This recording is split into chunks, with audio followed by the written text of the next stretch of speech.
Acknowledgement, just give, not yet. Just Hello, and welcome to the YWCA's Talk on Health. This conversation is sponsored by the Lower Cape Fear YWCA and the Wilmington chapter of Delta Sigma Theta Incorporated. We welcome you here, and we hope that you get all of your questions answered today. Our topic today is the effects of COVID on returning students. I will begin, as always, with a land acknowledgement. The YWCA of Lower Cape Fear serves the people located within the Lower Cape Fear region. This land once thrived with life from indigenous people, known today as the Cape Fear Indians and the Waccamaw-Siouan Indian people, living in established settlements along the Cape Fear River and Lake Waccamaw, along with many other established sites in the region. We need to protect and honor the history of these places. Indigenous people are not relics of the past. They are still here, continuing to demonstrate their talents and gifts amidst a backdrop of ongoing colonization and oppression. They are worth celebrating. We hope that our land acknowledgement statement will inspire others to stand with us in solidarity with Native nations. Thank you again for joining us today. As we prepare to go to school, we have some great guests here today that are going to talk to us about what COVID has been like for students and what we can expect as the students return to school. First, we have Miss Janet Tucker, and I'm going to allow Janet to introduce herself and her area of expertise today. Okay, so as Lakeisha mentioned, my name is Janet Tucker. I have been a social worker for 30 years and have been a school social worker for the last 15, 16 years. I have worked with students in grades K through 8. My most recent position is with the Girls Leadership Academy of Wilmington, GLOW, and I work with young girls, grades 6 through 12. Thank you for being here, Janet. Next, we have Sabrina Hill-Black. Good evening, everyone. I am Sabrina Hill-Black, principal of DC Virgo Preparatory Academy here in Wilmington. We are currently a K-8 school under the leadership of the University of North Carolina at Wilmington. I am in year 27 in education here in New Hanover County, Wilmington, the same city in which I matriculated through school. I've also had experience teaching at a middle school and adult high school programming at Cape Fear Community College. Today's topic is something I'm currently living, so I'm happy to be here to have this discussion with you. Thank you so much, Sabrina. And next we have Ms. Donna Dawson. Good afternoon, all. My name is Donna Dawson, and it's a pleasure to join this panel of beautiful ladies this day. I've been in the banking industry for now 25 years, so I'm not an expert in the teaching field or the medical field. I am here just as a concerned parent. All right, thank you very much. Yes, there are a lot of concerned parents out there, so this is going to be good information. So thank you, ladies, for being here today. We are now 18 months into this pandemic. I can't believe it. How has this impacted children's mental health? So as a mental health professional, what I have noticed is that this COVID has had a significant impact on our students' mental health. We are finding that students are returning with, so last school year, the school that I worked in actually had in-person school for 70% of our students. And we found that those students were coming in with anxiety, depression, social anxiety was very big because those students had been isolated for so many months as a result of the pandemic. And so what we are going to find when students return this school year is very similar to what we found last school year, which is, as I said, anxiety, social isolation, depression. Students are going to be returning, some of them with just issues of grief around family members who may have passed from COVID, anxiety around the idea of being infected by COVID, as well as students that are going to be coming in with more needs. Now that families or some families have lost income, which has created deficits and food insecurities for some of our families. So they're not only coming in with mental health concerns, but they're also coming in, some of them, with just having more needs around homelessness and food insecurity. Thank you very much for that.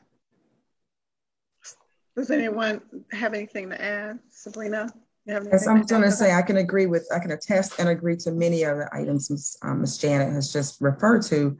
What we are seeing is that while, children may have issues with depression or anxiety, sometimes they don't know how to verbalize that. And through having conversations with them, looking at some of the behaviors they may exhibit, sometimes it takes the teacher or an administrator or a social worker or a guidance counselor in the school to be able to recognize those signs and begin to have those conversations with students, teachers, and parents. So what it also creates is collaborative opportunities to have really good, crucial conversations around how to help drive the conversations and provide opportunities for students to have those needs met. Do you all have any plans for when school resumes about how to deal with some of those issues? So we are currently in school. We're a year-round school. We started school in July. And when we started to think about front loading those opportunities, our school social worker has been really awesome about thinking potential needs and thinking about other community agencies and services that we could help provide for families on school campus to help start the conversations, have the opportunities for students to participate while they are with us during that school day, and also having opportunities for parents to be able to meet at the school with a provider if needed, so that we can help meet those needs for them to be comfortable coming to school, create opportunities to find ways to think about how we can move beyond some of the, I don't want to call them simple, but some of the easier things on the bottom of the totem pole to grasp so that we can continue to move forward. From what we've seen, we've had some good conversations happening. We've had some parents who've taken advantage of those opportunities at school. It's been really nice to have it at the school because the child is there, they're in the school environment, and parents are also comfortable coming to that school environment where we're trying to create a wraparound opportunity. So you guys are doing face-to-face with parents instead of Zoom meetings with them? For them, they are face-to-face. Well, we'll see what happens after this week. But it's been a one-on-one situation with the provider and with the child. So they're in a large room, socially distanced. Okay, very good. Well, we have done some similar things as what Sabrina has done with parents, but in addition, we have done some education of our teachers. So we have done, we've had specific professional development days where we have done educating the teachers in terms of what they can anticipate the student is going to be like when they return to school, to help them to understand that there's going to be some students that might come in having experienced trauma. There's students that's going to come in with anxiety, especially students that they may not have seen that type of behavior from previously. So we've been doing a lot of professional development with our teachers, helping them to be able to recognize what those signs look like, helping them to be open to the idea that they may see some behaviors that they have not typically seen in the past with certain students, and then giving them some strategies and some tools around what they need to do in order to be able to support those students. One of the things that we have really tried to emphasize with our teachers is the importance of building relationships. And that's where you're going to really be able to get in there and get a sense of what's going on with a particular student and find out how you can better support them. Do the teachers have, are they going to have assistants for the most part too to help with some of that? So the school that I left do have teacher assistants that are able to help them with that. The school that I'm currently in now, Glow, we have some additional support staff that can help with that. So we have contracted with Coastal Horizons to come in and do some mental health support. We have also hired another therapist to come in and provide mental health support. And we, this year, someone that previously was doing restorative justice has now taken on a position as a behavior specialist. So it's more in terms of the support staff additional support staff that we've brought in to meet the mental health needs of the students. Wow, you guys have done a lot. Yeah, and we're currently doing the same. We also have Coastal Horizons in our building and using additional funds and grant funding to create an opportunity for a behavior specialist, additional interventionists to help with academics, social, emotional behavior as well. We're actually hiring a guidance counselor and a half to help our social worker to help meet some of those needs as well. We have a school psychologist position open, and we also have some opportunities to work alongside staffing faculty members over at UNCW.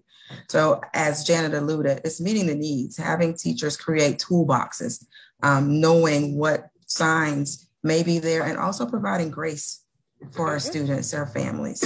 Yes. I think grace is very important at this time. So that's and good. I think that what Sabrina mentioned about the additional funds, the federal government has allocated mental health funds under the COVID umbrella to be recognizing that these students are going to need additional supports. And that's something that has been made available to schools since last school year.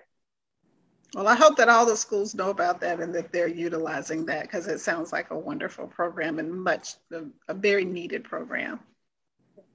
Donna, do you have any concerns about or questions about any of this or comments about children's mental health during COVID? And I think we might go through that later on down in the, in the program, but I know it's not necessarily so their mental health, but somewhat on their social, their social skills. And I know that is becoming a tremendous issue, not only with the younger children, but also with the older ones. I just went through that with my nephew. He's actually entering college for his first year. And it was a difficult time for him, considering that he was such a social child and he was involved in everything in the school. So immediately when that shut down, he couldn't handle being close in. And so, we had to kind of do a lot of different things, be creative, so that way we can aid him through the process. Because at one point he started pulling out his hair, and it's just like, okay, we understand this is a true sign and this is not normal. So a lot of times we don't pay close attention to some of these smaller signs, because granted, while he was not climbing the wall and his behavior was, wasn't out of control, he just started pulling out his hair, and we knew that wasn't normal. So it was a big impact. It was a big impact. And on my 10-year-old, he's also this outgoing child, and fortunately for his school, they were able to go to school year round throughout most of the pandemic. And the first part of it was kind of hard, and he didn't understand, he's 10, and it was difficult for him to understand that you can't truly play with your friends the way you used to. And he's a hugger, and you can't hug, you can't go around hugging your teachers and hugging people. So no, it played a big role. I agree. I think that one thing that you all touched on is grace and empathy. And, I've said to a lot of people that if you think this is hard for us, just imagine how hard it is for the children. So that is really important. And we haven't even got to talk about academic progress yet. So now let's move on to academics and how the pandemic has affected the academics at school. So I guess I can start, Janet. Yeah, go ahead. So when we think about academics and you think about what school looks like now, it's much different from when I was in school and probably when many of us were in school. There have been opportunities for, through virtual learning, every child was hooked to a screen. And prior to COVID, we worried about the amount of screen time children had. If it was playing their video game and it was, playing their little Xbox or on their cell phone. And yet we move ourselves into a pandemic, and academically we are requiring screen time. It's like the walking oxymoron of education. So we think about what happened. School was not as personalized as it needed to be for children. Donna referred to the huggers and, the touching and being around people. Classrooms are social. We want classrooms active. We want classrooms to be engaged, and all of that went away. So when that happened, our children are required to sit in front of a screen. Teachers were having a difficult time in some cases transitioning from really meeting the needs of students and children on boisterous activities in their classes to, I've got to figure out how to do this on the screen and engage my children at the same time. You saw children being disengaged. You saw children tired of looking at screens. This is boring because that's not how they learned or they wanted to learn or they were accustomed to learning. And we found that it was difficult to personalize education for children, to differentiate. It was difficult for students to learn from each other because oftentimes that happens so much in classroom settings where students are collaborative. So when you think about all those things, you kind of expect performance to go down a little bit individually and collectively. And again, this is where grace has to come in. Do all children learn at the same pace? No. Are all children going to learn the same way? No. But we were kind of forced into what was rote education in a sense on tools, computers that we were using as tools in a classroom prior to that. I can honestly say, just looking at numbers, looking at data, we can probably say there's many, many schools in the area. When we look at the rote score of how children perform, they went down. But again, grace, empathy, and understanding of what school is, what school requires, and what it needs to be. We're in a situation now where we can learn from that. So academics, yes, there's work to be done. Do we need to catch our students up? Yes. In some cases, there are some students who need to be accelerated because they made gains during this period as well because they were able to conform to that type of learning. So the various entities around academics, I think many people, read the data, look at the numbers and say, oh, the scores went down, numbers went down, et cetera. And they did in many various aspects of education. But now it's time for us to take those numbers and use them as a tool to move forward and really think about how we can meet the needs of our students in our classes with the additional support we have. What I experienced with my son, it was a challenge for both of us. He was on Zoom, I was on Zoom. His attention span went way down. I realized what was happening with us. 9 and 10 o'clock, we were completing schoolwork. So then I had to be proactive and says, okay, we can't be doing schoolwork at 9, 10 o'clock at night because the kids are now home. My work didn't stop. His schoolwork didn't stop. And I had to make what I had to do. I had to put in the game plan where I had to sit him literally right next to me. And while he was on Zoom and I'm trying to mute myself, mute him, and I'm on his schedule. I print out his schedule every day and I was just going through it. Okay, we finished this because it wasn't productive where we weren't going to do this every day, 5 days a week, 8 and 9 o'clock at night. It wasn't conducive to his health nor mine. And while it was difficult, so we just had to do that. I put him on the lunch schedule. He had his break schedule. And I sat there with him to make sure that he didn't fall behind. Because if I left him to his own recognizance, he was going to fall behind. Because again, their attention span, it's not a video game and it's not your favorite TV show. It's school. And when no one is around you, okay, I'm just going to slack off. And so I knew that I didn't want that for him because I know that I didn't want him to fall behind and maybe having to repeat, fourth grade all over again. So I made it a point to stay on top of him. Now, I was fortunate enough. Not all parents are fortunate because some parents may not have the ability, their learning ability, their learning skills, their computer skills may not be there. Me, I didn't know much about Google Chrome and Google Dropbox and I was, Google Classroom, and I had to learn real quick, how to maneuver. and he was doing it better than I was, but still keeping him engaged and keeping him focused on keeping him on schedule was a task that I had to get involved in. And if I didn't, he probably would have fell behind. Yeah, I was going to say, just rhetorically, in my house, it seems like the younger person in my house, the 10-year-old, had the easiest time transitioning to virtual classes. Now, I also had a 10th grader and a 12th grader who had been learning one way for their whole life, and then they had to transition to learn virtually. And it was probably more difficult for them. And that 10-year-old was pretty savvy, because what I realized was that when I left the room, I think he was switching to video games because he did not turn in any assignments. And his math teacher at the end of the year was like, well, he didn't turn his assignments in. So then I had to go back and say, Jonathan, where are your assignments? So, but he did get them in. But, my job was, I was seeing patients virtually, so I couldn't have Jonathan sitting right beside me. It was confidential. So, so that was a little bit more difficult. So, and then that is an example of compliance and completion versus comprehension. Because there are opportunities where we know that our students know the information, but we don't know what they know because they weren't compliant enough to click the button and turn it in or submit it via Google Classroom or Seesaw or whatever those things were.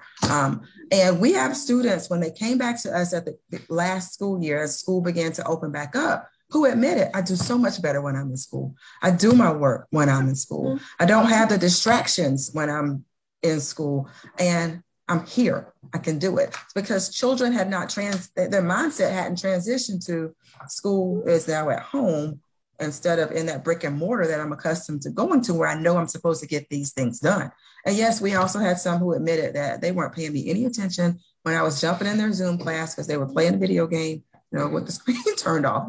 But again, it allowed our students to be able to begin to have big grown-up conversations about what's required of school as well. So, yes, academics, it was different. There were many different focuses. And I can probably say, and Janet can probably say about our teachers over at GLOW, they began to see that I've got to, engage more when I'm on a virtual platform with the students, to keep their cameras on, to get the assignments completed, and to be a part of class discussions, because it's difficult. I've done it.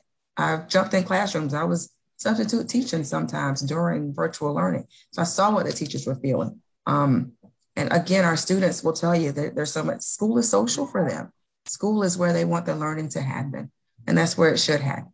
They just had to unfairly transition because we're in a pandemic. And for my college student, the difference between asynchronous and synchronous classes also made a very big difference. So, Janet, would you like to?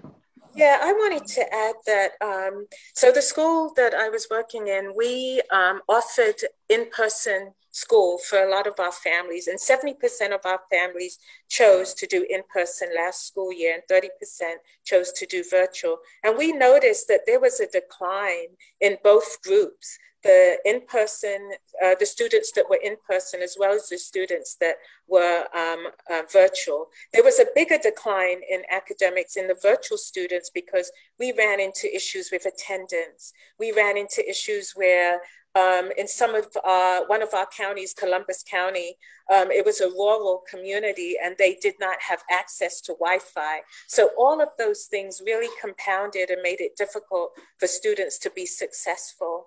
And so we definitely saw a decline in their academics. But in terms of the students that were in person, their decline, I think, was related to just being placed in an environment where that just looked different. They were now walking around in masks. They had to be certain feet apart. It was just not school as they remembered it. And that took a toll on them. That impacted them in terms of increasing their anxiety and just not really feeling comfortable or familiar in that environment that looked very different to what it did the previous school year. So we saw a decline both in our in-person students as well as our students that were doing virtual school. So you touched on mask, and that was something else we were going to talk about. How do you think that masking has affected the students? I feel that it has been difficult for them. I find that depending upon the grade level, how well they adjust to it, I think honestly that the students' adjustment to it really depends a lot on the parents' view of masking. That was one of the things that I found. And so when I go into, even if I go into a classroom now, because the school that I just left, they were allowing masks to be optional. And I found that the students that were wearing masks happened to be families of color. They disproportionately were the ones that were wearing masks. And the white students chose not to do that. And that was from kindergarten all the way up to 8th grade. And I think a lot of that was just based on how the parent or the family viewed masks. I think that if a family is supportive of masks and see the value in it, the student wore it and they were comfortable, and I didn't see how it impacted their day. That was just my experience. I'm not sure what it was like for Sabrina. Do you think there was peer pressure to take masks off? Like, do you see any crossover if like a student comes and, you know, their family has talked about wearing masks and then another family is not? Did you see that happening? I did not see that happening. I'm not sure if that's something that might have been seen in the older grades, but that was not something that I saw with the younger students at all. And I don't see that happening now either. So we are mask required. We were mask required at the end of last school year. We started the school mask required prior to, you know, many of the conversations that are currently happening now. And because we are a school within the university, you know, they're also requiring masks. The littles, my K2 people, you know, sometimes they have a difficult time keeping that mask on.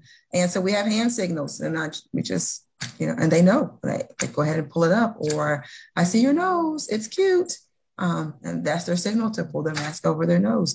We give out masks as they get out of the car every morning. If they don't come with one, if they get off the school bus and they don't have one, we are standing there, we have masks. We have mask stations in a sense, like in our lobby and in our cafeteria. They get wet and they drop. And we're also trying to teach them about mask cleanliness and proper mask use and holding the mask, even when they're eating, like putting a placemat for our littles to keep their mask on.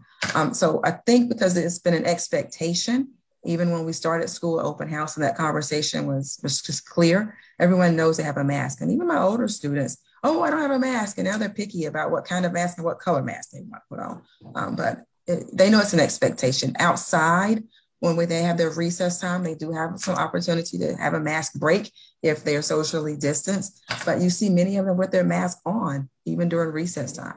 So many conversations are happening because we're currently in school, and the idea of COVID that's impacting children in school buildings currently. And, you know, and we've had some conversations in our building about it. And I think we remind parents we're cautious, and we would rather be overcautious than not take advantage of the opportunities there to educate, inform, and quarantine if necessary. So. And I have to say that now that I'm at GLOW, it's masks are required for everyone. I find that the high school students, not that they're resistant to it, I think that we do have to remind them a little bit more, but I think that it's more that they forget and they get involved in the conversations and things like that. And so once we remind them that they need to put their masks back on, they're pretty compliant.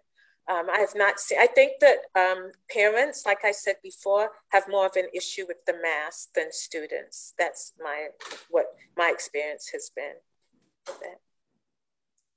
When we went to I'm school, going to speak as a mom and say for my 3, they wear masks all the time. Even the 12-year-old actually wears masks when he plays tennis outside. So he has really latched on to that mask wear. And I'm happy about it, that they're safe. And mine is pretty diligent about wearing his, and he wears it all the time. He's on the golf course and he's wearing his. In school, he wears his. We're in the grocery store and he's continuous to wear his. And his school recently, a few weeks ago, they put out that mask was going to be optional.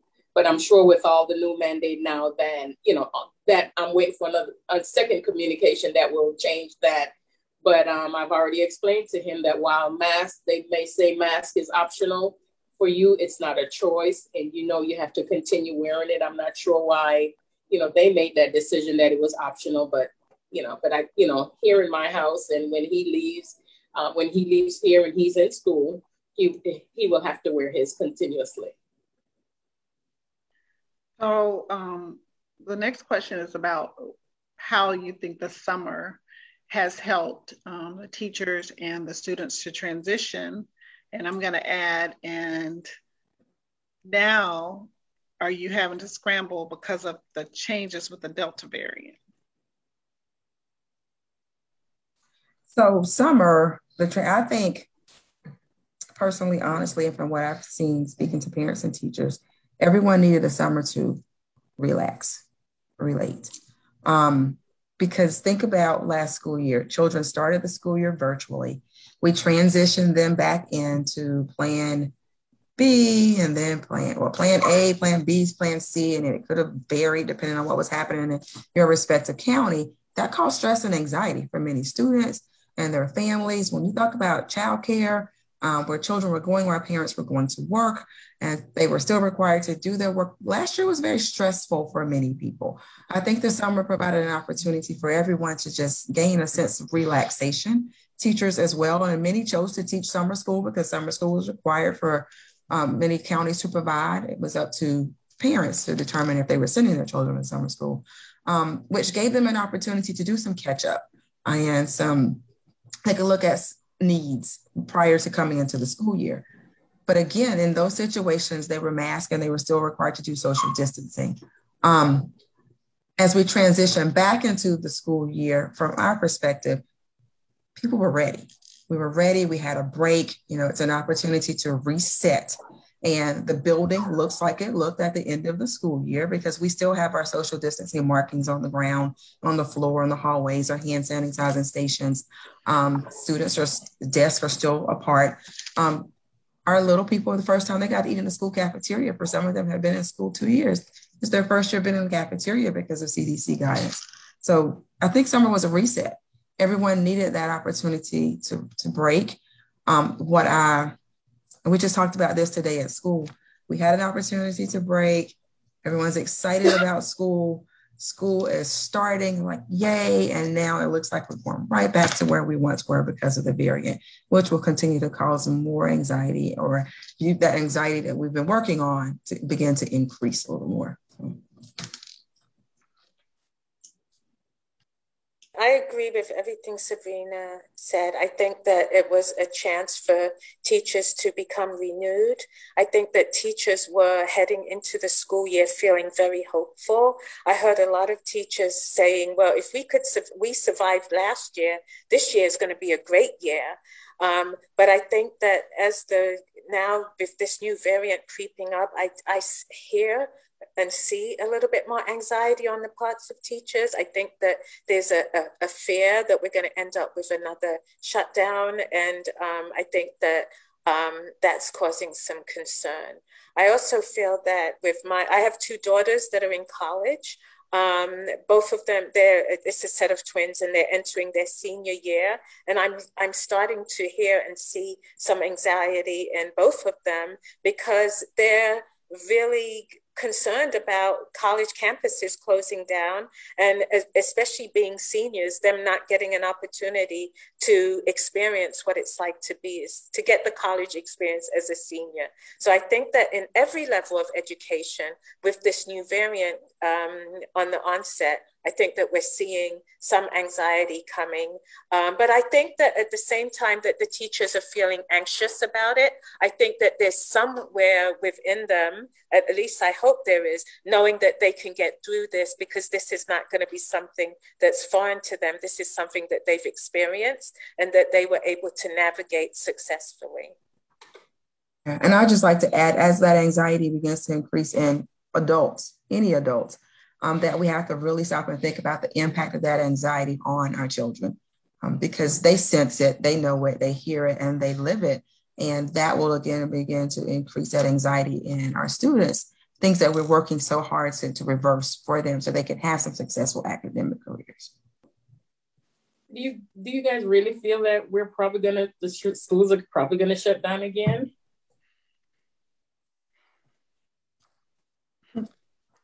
I personally fearful that schools are going to shut down again, but no one knows that. Right. This is all learning as you go.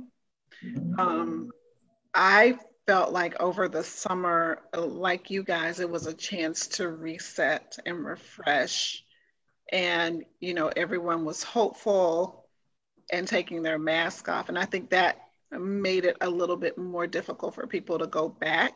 But I think that we should just be thankful that we had that moment, maybe to catch up with our loved ones who we didn't get a chance to see before. And now it's probably time for us to start staying home a little bit more and wearing our mask all the time. But it's also created an opportunity for us. I call it the toolbox, to build our toolbox and put items in our toolbox that we've learned since then. We've had to experience, and now we could see our way, and we could see our way through it. So now we know how we would do some things different. Oh, I used to do that before, when this happened. And then continue to create opportunities to see the positive, to see the sun ray and things that may be coming our way. When it comes to education, we just had this conversation today with my staff. We went straight to virtual. There were many teachers, there were many students who said, I can't do this. That created anxiety in itself. You did it. You did it. Now let's think about how you can collaborate with each other and create opportunities to use some of those tools to enhance academics and enhance learning for students as we move along. I see just virtual living and virtual learning being a part of our lives going forward forever. Like there are some parts of that I think that we can use forever. How can you suggest ways that we can support children during these stressful times? I'm going back to my word, grace. Many children don't understand what's happening around them. They see the news, they hear the news, they may hear the adults talking or speaking, and some of them are part of those conversations. But having honest conversations with children so they understand what's going on around them, the big whys, and Janet probably can speak more to this from her work, breaking things down so that they can begin to understand why we wear the mask and why we're not social distancing. It's not that we don't want you to talk to anyone and love them and treat them kindly or nicely, but this is the world we're living in right now. Seeing all the positive things children are doing, encourage them. It's not always about the tangible things. Sometimes we have an air high five when the kids walk past me, but catch my high five in the air just to see the smile. Encourage them to play outside. Encourage them to take advantage of opportunities that may be provided by the school, local community organizations, your churches, that where they may be able to get out and about a little bit with adult supervision, of course, but not necessarily around lots of people. There are probably opportunities that organizations were providing prior to COVID where they were face-to-face and they had to go to a virtual format. It may be time to say, let's take advantage of that and do some of those things as a family or a family unit or partner them up with someone, because organizations still want to provide those opportunities. They've had to go to a virtual format as well. And it's been difficult for them, but they are still leading that charge to help with things like mentoring, science groups, tutoring, those kinds of things. Have a book club with the kid. Let's read a book. You read the book, I read the book, and let's talk about it. Let's do some fun things, create things, Rube Goldberg projects, take things from around the house and create something totally new out of these things you would have thrown away. Opportunities to encourage, play outside. They need to play. They need to have a good time. They need to be children. Even our preteens who think they don't need to play outside, they have a fun time playing outside, kicking the ball around. And it's, that Sabrina, what she says, very, very important. They need to learn how to play outside. And some of the things that we have done, we have tried to keep it to a small, tight group. And we kind of do activities outside. That way they can actually get some social interaction time. And, so we keep in mind they have to be safe, but, they do feed off of each other. So because they're feeding off of each other's energy, it is important to get them together every so often. I've explained to mine, we can't do as much sleepover anymore. We can't go to, some of the birthday parties, because I know people are still having the birthday parties. I said, we can't do some of these things. But if it's one or two people, we can every now and then do that. We spend a lot of time, in the summer doing, swimming, just enjoying some of the things that we would not have been able, that we wouldn't be able to do because of COVID.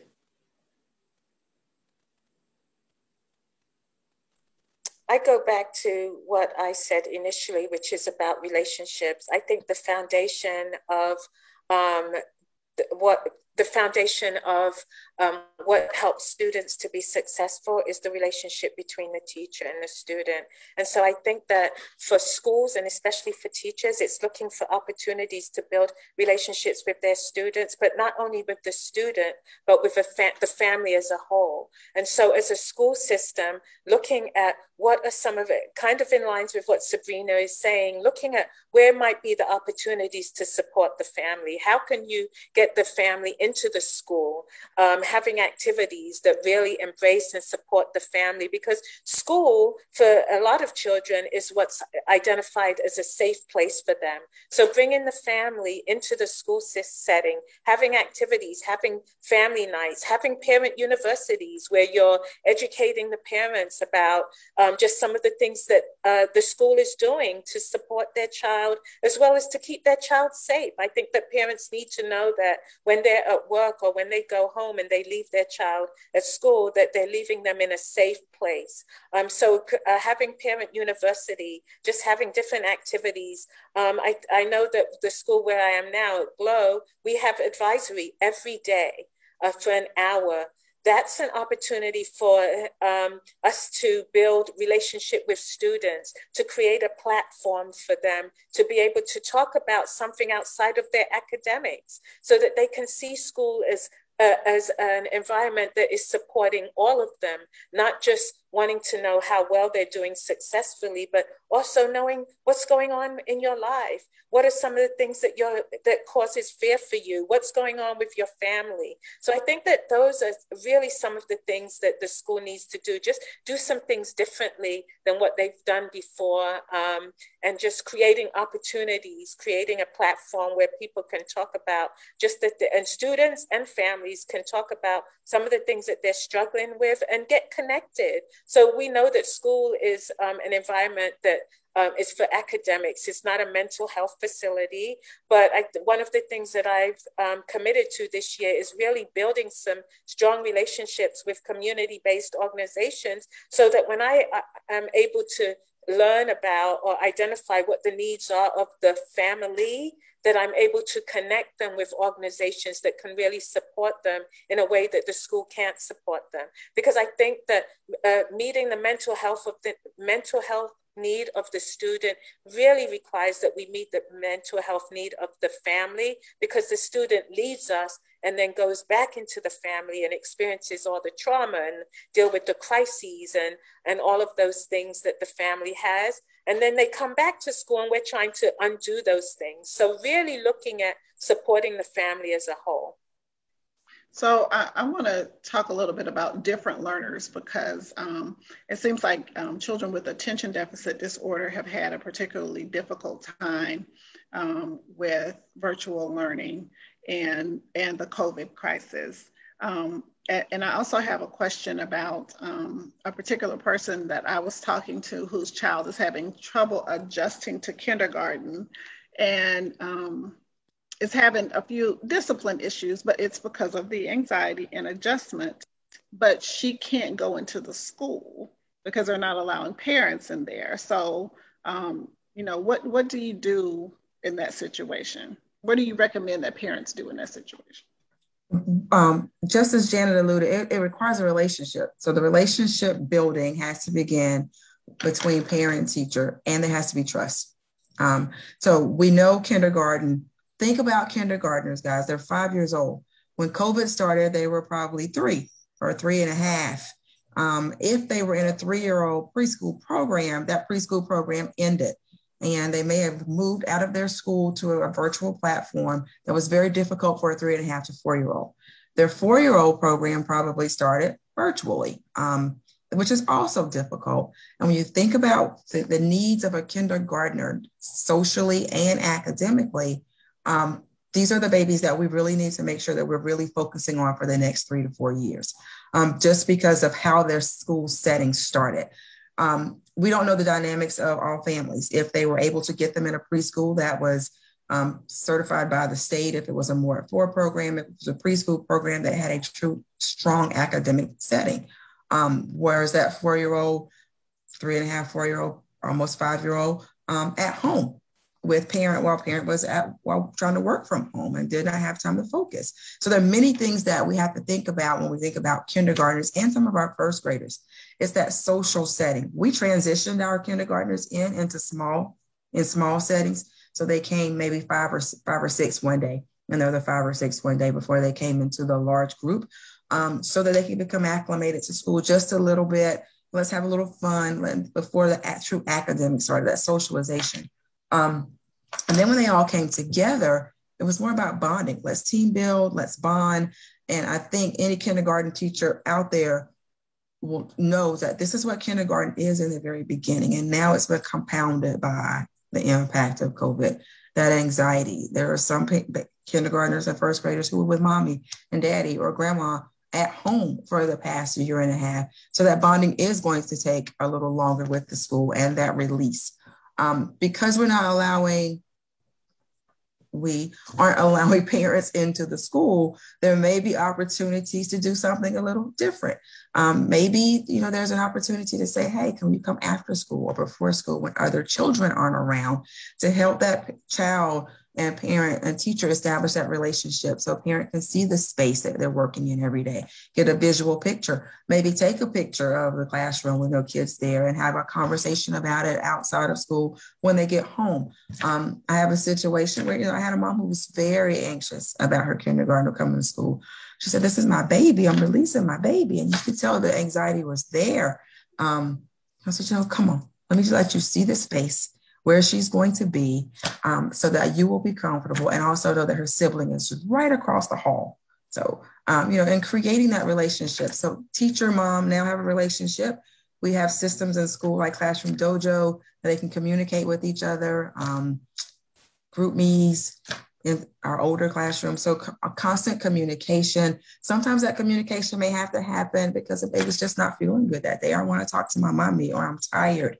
But again, if that relationship is established, having that opportunity for a parent, child, and teacher, you're on the same page. And sometimes it's unique to the child. So that's where we have to begin to individualize. Kindergarten's hard during COVID. Mm-hmm. And even with older children, because I think, Lakeisha, you were talking about different learners. Mm-hmm. COVID doesn't negate the school's responsibility in meeting the academic needs of those students. And so they still have a responsibility to be communicating with parents. They still have a responsibility to be referring students through the MTSS process, mm-hmm. implementing 504 plans, implementing IEPs. Those things remain the same, regardless of whether we're in COVID or not. The law says that they're required to meet the individual needs of students that learn differently. And don't forget the AIG. Right. Academically gifted. So I'm going to add a question here. As a parent, what can we do to support teachers and principals? Because we can't come up and volunteer and do things to help out, really, maybe. But what do you guys suggest? We had our PTA meeting last night virtually. We were going to be in the cafeteria, but of course, Delta variant. And that question came up from parents. One, join the PTAs. Take advantage of organizations or opportunities where families and students and parents can come together. PTA will be an avenue to receive information, provide information, and also communicate the needs of parents and desires and wishes of parents. Every school has a school improvement team where they ask for parent representatives. Volunteer to be on the school improvement team. As a parent, And usually that parent is chosen because they're a representative of the largest parent body within the school, typically something like PTA, but it doesn't have to be. You have an opportunity to sit with staff members, virtually or face-to-face, to find out the goals of the school. Many schools have academic goals, behavior goals. They go over school budgets. They can provide information about the things that are happening day to day in the school, and you're a part of that conversation. I think the biggest thing is having a positive relationship or a working relationship with teachers or your child's teacher. One idea that we came up with last night led to us creating a form now to send home to parents. This is how you can help me in my classroom, even in a virtual world, for parents who want to do that. And one cute idea was everybody knows about the laminator. So especially in elementary schools, you laminate all these things because you want to protect them. The teacher has no time to cut them out. Well, I can run it out to you in the carpool line and you can give it back to me. You drop them off in the morning, those types of things. Volunteering to be a part of the class because you want to be the guest reader, maybe via Zoom, to read the story to the classroom that day in your child's class. If it's upper elementary or middle school or high school and they're having a career day and it's virtual, volunteer to tout your career at career day or career fairs and be a part of the school in that way. Sometimes it's not about the tangible things. Many people think about, let's donate money or donate a book or donate a snack, but it's the things that are going to enliven the life of a student, the child, and create positive relationships. Again, it's all about relationships. Sometimes parents they remember school when they were in school and the relationships they had with teachers or other students in school. And we want to curb any negative experiences they've had and allow them to provide positive interactions through their child and through their children. So there may be other opportunities, but again, we just talked about this last night with our PTA. It starts with, and sometimes it's what can you offer? I have organizations that what can we do for you? I'm like, well, what do you offer? Let me figure out a way I can put that in my school instead of me trying to figure out what you can do for me. Tell me what you do and we'll make it work. I agree with all of those things that Sabrina suggested, and those are very concrete things. But I also think that in the same way that we are saying that teachers need to have grace towards students, I think that parents need to have grace towards teachers. And I would hope that parents would be patient and would be flexible when dealing with teachers, that they would recognize that the procedure that might be in place today may change tomorrow because something has changed with COVID, or the CDC has come out with another guideline, or the Department of Health has come out with another guideline, and that parents will be flexible and open and accepting of the changes. I also would think that I would like to see parents be more communicative with teachers, letting teachers know what's going on within the family, if there's been a change in the family dynamic, because we know that that's going to impact the student. And just having good communication, keeping your child home when they're sick, something as fundamental and as basic as that, I think are going to be helps a teacher's life. So a lot of the concrete things are great, and I definitely agree with Sabrina, but I also think that some of the more intrinsic things is a great way of supporting teachers. Drop them a note, send them an email, let them know how much you appreciate how difficult it is for them in the midst of COVID. Let them know how much you appreciate that they're keeping their children safe in the midst of this, and knowing that they don't have a choice, that they have to show up at work each day, and that they're showing up because they're there and they love your children and they want to teach them. So just having that kind of a mindset and that kind of an attitude towards teachers, I think will really be a great way of supporting them. Well, I would like to say as a parent, I had a new level of respect. I always loved educators, but I really love you guys now that you're taking the children back. So yes, definitely. I take my hat off to you guys, because the few months that I had to do it was touch and go for a minute. So no, I truly appreciate all that you guys do. And I'm one of those parents that I joined a PTA, I'm at the school, I volunteer because I know it's hard. They'll send home additional supply lists additional things that they need. And I'm always, I try to make sure that, that I participate as much as I possibly can. Sometimes, I just, I'll send a plant, just whatever I can do to brighten their day, because I only have one to deal with. That's, you guys have 20 and 30 that you have to deal with. And we all have the best children ever, including me. He's perfect.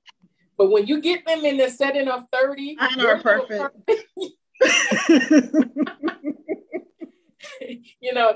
And I know it's a challenge. So no, I take my hats off to you guys and all the hard work and the effort that you put in. I know, Sabrina, I believe you're at Williston, right? DC Virgo. Oh, DC Virgo, yeah. So I know one of the things we're trying to do is trying to get more African American parents to help out with reading, because I know that, and we're trying to do a big push on that. So we're gonna start reaching out to some of the local schools in the area to just, whether it's virtual, 1 hour a day, this is something that we can do to kind of, break up the kids' day every day so that they could see, they could see something, trying to get the books to be exciting. Because I know my child, he likes when someone comes into his school and read, and he comes home and he's excited. Oh, mommy, the teacher's, her husband came in today and he read this book, and, it was so awesome. So, and kids don't really like to read. And so having to do that and come in, have someone new other than the teacher come in, I think, help, kind of will break up the pace somewhat for them. It does. And I can give you some ideas on what we've done. We actually did that. We started with 1 week in Library Week in February, Black History Month, that led to, for us, the entire month. So we've had many volunteer readers to come face to face prior to COVID. And we also did it during COVID. They either video recorded themselves via Zoom and sent us the link and we could play it, or some did it live. And there were a couple, not only did they read live, but they dressed the part. So we had a Mae Jameson, and we had another one reading a story about a chicken, and she had live chickens in her video feed. And it was the cutest thing ever. I had 8th graders going down the hall to lunch. They said, but the lady's reading the book about the chickens. So I pulled out my phone and we're going down the lunch line so he could hear the story about the chickens. Again, the engagement and community members coming in, parents having that opportunity to do that. And also alluding back to some of the things Janet said about the intrinsic, also recognizing that teachers have families too. There were some teachers who were attempting to teach our children online with their child sitting in the next room with their teacher at the same time. And my office looked like Command Central. At some point, I probably had 5 or 6 screens going on at one time, jumping in different classrooms with virtual learning going on. But again, the grace, the nice note, hey, I just gave this to you for doing what you do for my kid, because I know that I can count on you. Those are so important, so important. So thank you all for thinking of those things and doing those things for teachers. Well, thank you.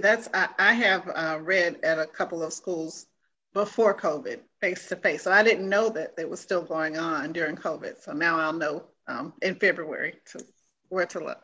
Where to look. We did it. Yes, very good. Well, I think we are coming to the end of our conversation. Normally I give someone a 1 minute to say what you would like to leave the community with about our conversation, or what nugget you would like to share with everyone to remember during this year. Just remember to be patient, be kind, and be loving to one another. And if we can all do that, we can all get through this together. I agree. And as Donna's screen says, educate, advocate, and empower. I think if we can do those things, educate ourselves on what COVID is, the impact of COVID, educate ourselves on how we can continue to have conversations like this, where we advocate for students, families, teachers, anyone in the healthcare field, we're helping to continue the conversation and drive the positive impact that we can have, then we begin to empower each other. We begin to empower children so that they can continue to have strong family ties and create a strong family lineage. and in their community. Yeah, I would like to just lead by saying that this is going to be a community effort, that we are all in this together, and we need to find ways to support and encourage one another and love on one another. And I believe, like the scripture says, this too shall pass, that we will get through this, but it's going to take an effort on everyone's part.